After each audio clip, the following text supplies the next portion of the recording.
Hi, and welcome to part 2 of molding my cement Adirondack chair. In the first part video, I actually prototyped the left and right side of the chair, and in this video, I'm prototyping the back seat slat area and the bottom seat slat area. This is another photo of the actual 4 prototypes. The 2 on the right are the left and right side of the chair, where the 2 on the left are the back seat and bottom seat slat area that I'm prototyping in this video. So let's see how I went about it.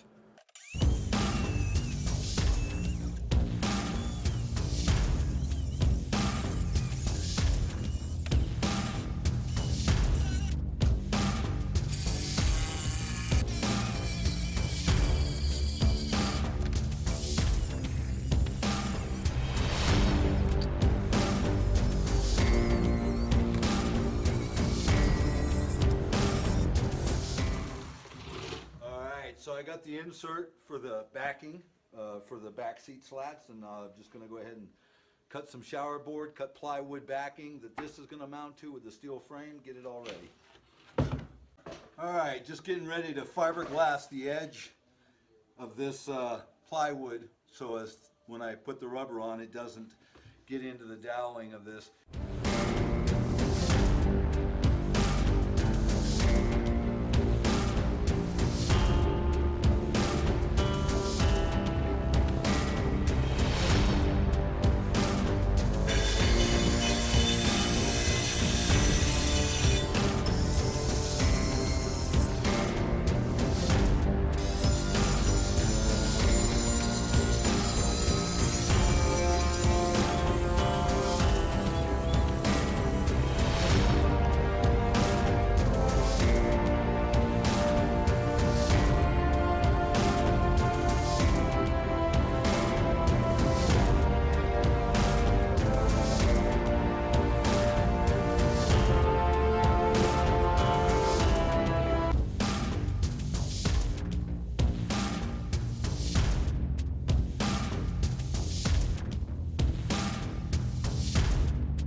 All right, getting ready to assemble the prototype for the back seat slat prototype.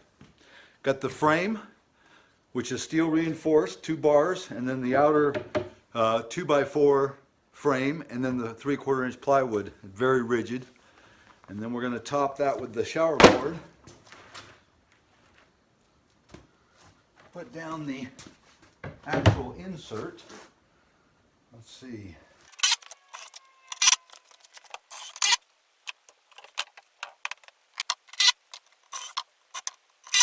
All right, so this is all mounted down good now. Now I'm going to start out by doing the seat slats, but I need to pre-drill them first because I'm going to screw these down, and that's going to secure them to the actual prototype.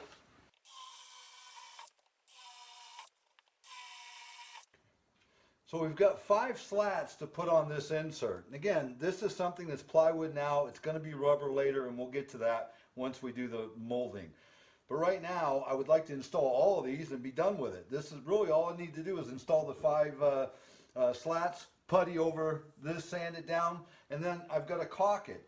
Where this meets this, we don't want rubber getting underneath. Now it looks pretty tight, but rubber can get into the smallest of cracks. So we caulk all the way around the insert. We're also going to caulk, after these are screwed down, all the way around these. It's easier right now to get in here and caulk it now on these edges than it would be if there was a little 1/2 inch gap here trying to get in. So this and this piece is going to be challenging to get in a caulk, but these 3 pieces will be easier because we're just going to install those now, then caulk.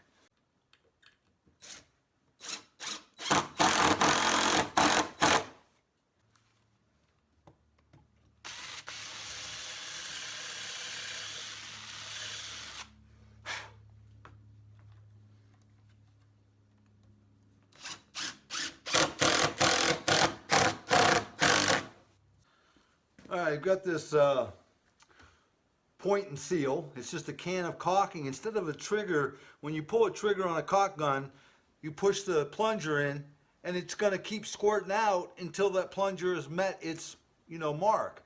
This only, when you touch it, it only squirts out then. When you stop, there's no pressure anymore. So it's ideal. It's a silicone. It's 100% and waterborne isn't going to last. Now, we're trying to get the rubber to stop from getting underneath this. We want this caulked. And I want to be able to take several molds off this. I want to caulk it one time and be done with it.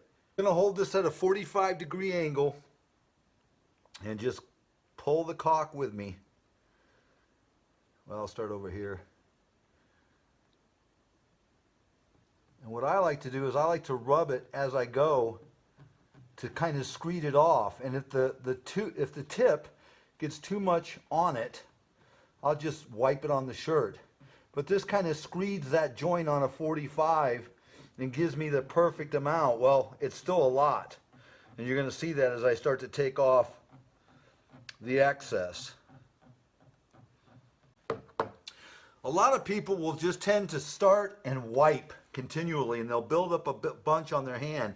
What you end up doing is you get an elevated placement of the residual amount up and down. You don't want to do that. You want to just wipe a little, and then you'll notice you have some on your hand. Take it off, get rid of it. Because if you build up, the more you build up, the more elevation and width it deposits in a thin manner. And I don't want that paper thin. It's not even as thick as paper, but you just want to kind of clean that as you go. A little bit off. And tomorrow I'm going to reshoot this because we're going to do one more thing to this caulking. Now go for the insert itself. Putting on a little too much. Keep your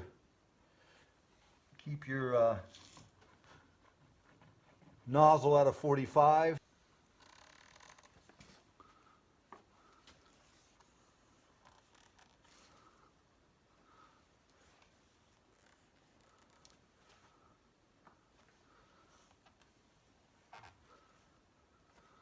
Now you could come by with a cloth, but you dig out today, if you did it while it's wet, you dig out too much of your caulking, and you don't want to do that. All right, returned this morning and it's all dry, and we're just going to go just with my finger and just rub. You can see the what's on the vertical and on the horizontal is rubbing off, and you'll get a lot of mess with this as far as the little pieces of loose rubber there, or silicone rubber. It's just a matter of rubbing it with your finger. I just come by with a foxtail, and I didn't get right there. And you can see if you don't get it all. You gotta get your finger right in that corner. Now I pulled up some right here. If you'll see right here, there's a void where I pulled out the actual caulking bead that I want remaining. That's okay, I can touch that up.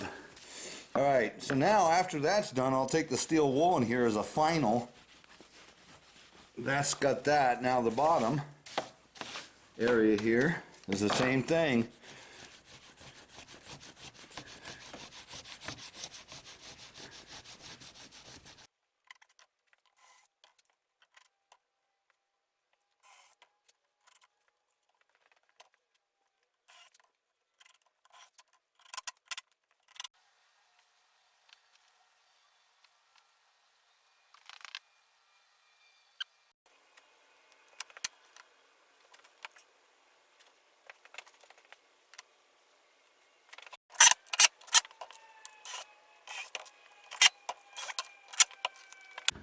All right, so I got these two pieces installed and caulked, and the putty over the screw holes, which I'll sand down later, and then I'm going to have to reseal all the areas that I sanded. I've got the rubber stops down. That's pretty much it. Other than cleaning the rubber off of these, that's ready for rubber almost. All right, this is the form that the seat slats for the bottom seat slats is going to be mounted to. Usually I put shower board over this, but because this would be a piece and this would be a piece and this would be a piece, you'd have this meeting, and the shower board never gets glued or screwed. I mean, when you put the insert and the forms for the rubber on it and such, that pins it down, but it's always loose. What holds it down really is the prototype itself.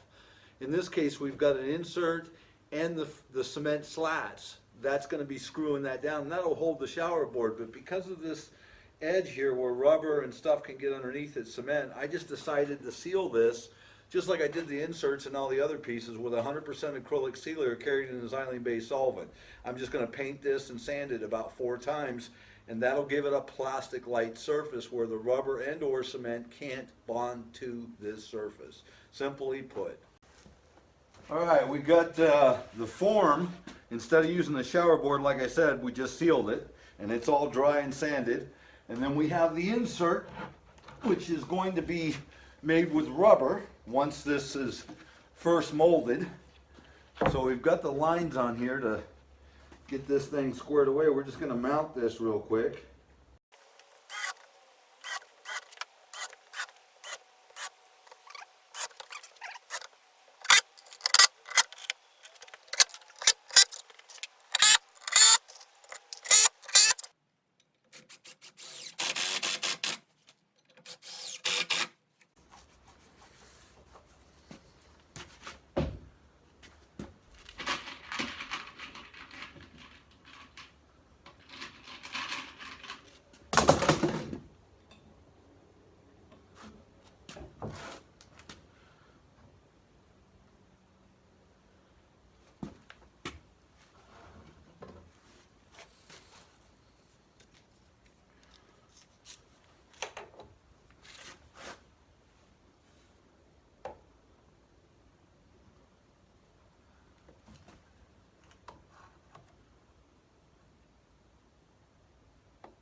While I was waiting for this fiberglass to dry on that seam, I would just pre-trim for the rubber stops, and I've got those all in the place where they need to be now.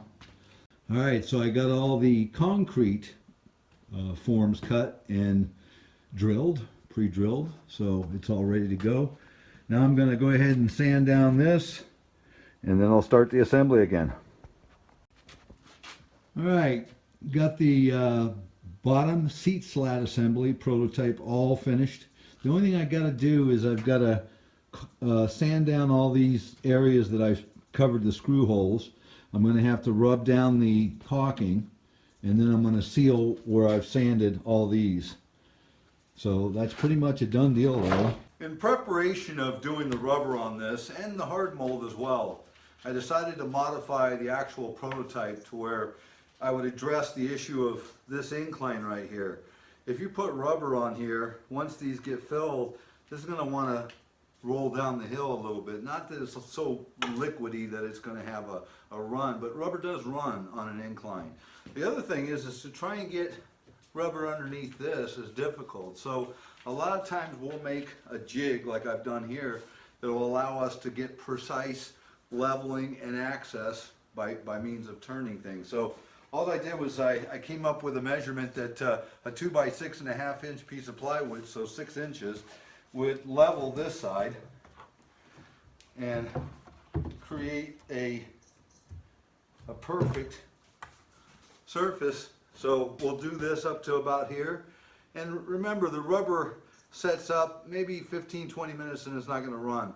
At that point, I will continue the rubber just by taking this one out. Oop, wrong lift. Taking this out and just simply elevating the other side now which is basically pulled back to the stops. If I can get it. There we go. And oh.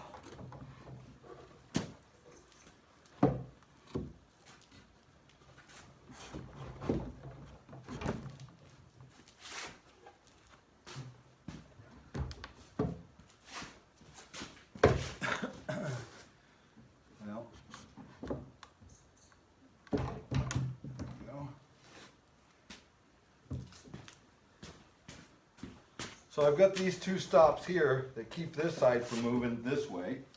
And then these have an exact place to put. And then I just set two screws.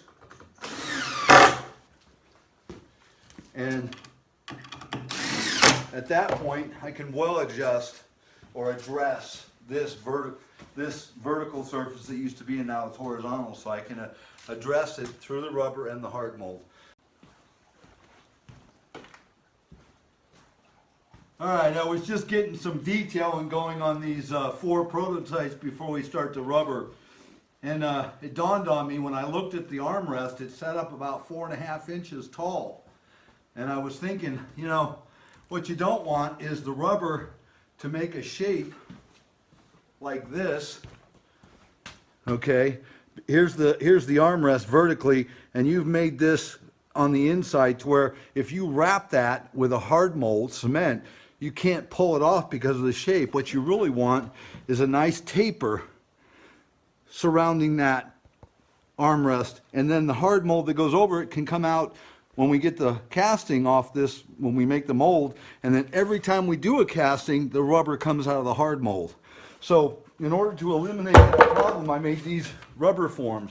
What we'll end up doing is just having these waiting, ready, and we'll rubber about 2-3 coats on here. And then we've got these registered onto the actual form, and we'll slip this over, and then we'll actually pour rubber to the point where it'll fill all the voids, giving me a nice taper. So this is all going to be taped. I just assembled it just now, cut and assembled it.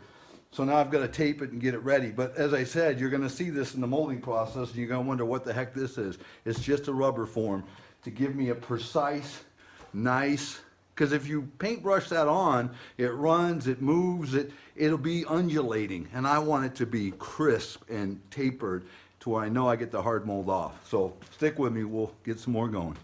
I just thought I'd give you a little closer shot of this form, and what we have here is the actual cavity we're filling starts right here and goes all the way over to that other block right here. So this is the cavity. And it's got the taper already on it. This is a 6-degree angle on both of the plywoods here.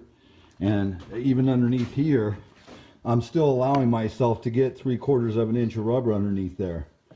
And still have the profile. This is even profiled. And that's not a 4.5 inch raise. I think it's only about 3 1/4 over here. It comes down to about 1.5 inches. But all of it needs to be tapered. Even this leg right here should have a taper on it where the rubber leaves this surface horizontally, then keeps a 3/4 that way, and then meets this 3/4 that way. So it's all tapered, and this is easier to do by hand. I don't need to form that up, but all around this thing you're going to see a nice taper, because if you don't have a taper and it's got a inverted, you know, layer to it, you do not get your hard mold off, and that could be a problem trying to demold this mold that we're making, and then every casting thereafter would be a hardship. So just want to make sure that's all taken care of. And again, just a little closer up here, this is just wood to bite the shower board, the backer plywood, to give me somewhere to mount. But as I said, it's free, but it keys right into place. I don't know if you can see my lines down here. I've made registry marks to where you can't mess up where that goes. It's precise. And even these, like I say, they're all, this needs to be all taped because it's all wood, and you know that rubber loves wood, as I've already told you. So we're going to tape the heck out of this. Getting ready. Go. See you later.